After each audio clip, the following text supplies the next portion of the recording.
Halo co-friends, jadi di sini kita ada soal di mana ditanyakan bagaimana pengaruh katalis MnO2 terhadap reaksi penguraian H2O2.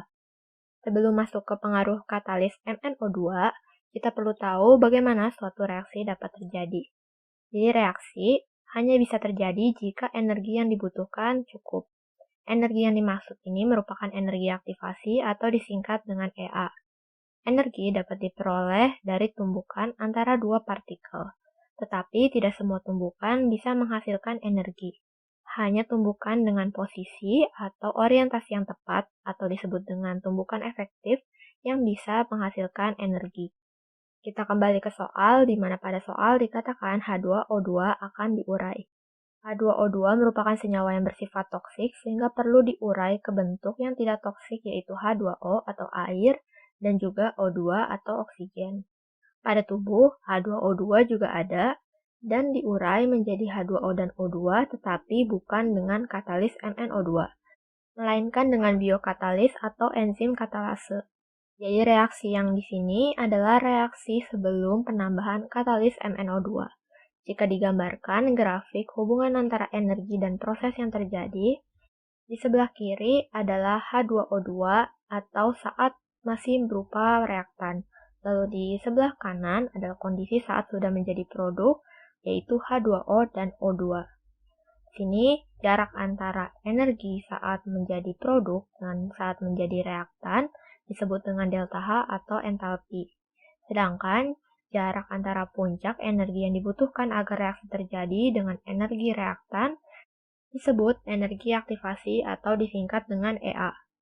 Selanjutnya, kita lihat bagaimana kondisi jika ditambahkan katalis MnO2. Jika ditambahkan katalis, terdapat dua tahap reaksi yang terjadi. Pada tahap pertama, katalis akan bereaksi dengan H2O2 membentuk H2O dan MnO3. MnO3 kemudian di tahap kedua akan bereaksi lagi dengan H2O2 membentuk produk akhir yaitu H2O dan O2 ditambah dengan katalis yang tadi terpakai diproduksi kembali pada tahap kedua. Sehingga jika kita tambahkan atau kita total reaksi yang terjadi, MnO2 bisa kita coret, MnO3 juga bisa kita coret, dan kita peroleh reaksinya 2H2O2 akan terurai menjadi 2H2O dan O2. Katalis MnO2 tidak perlu ditulis di reaktan maupun produk karena sama-sama dicoret, tetapi bisa ditambahkan di atas tanda panah yang menandakan bahwa dia terlibat selama reaksi. Perbedaannya dengan saat tanpa katalis, pada saat ditambahkan katalis terbentuk produk yang disebut produk intermediate yang dilingkari oleh lingkaran warna merah. MnO3 disebut sebagai produk intermediate karena tidak ada di akhir reaksi. Dia hanya terbentuk pada reaksi tahap 1 dan kemudian terpakai lagi untuk bereaksi dengan H2O2 membentuk produk akhir yang sebenarnya yaitu H2O dan O2.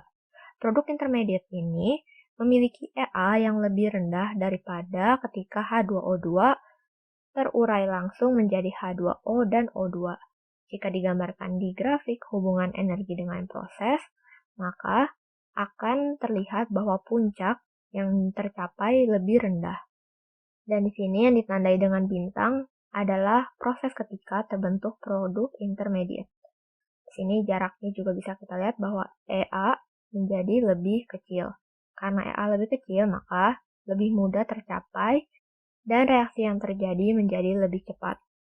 Maka kita bisa langsung jawab soal pengaruh katalis MnO2 dapat menurunkan energi pengaktifan reaksi.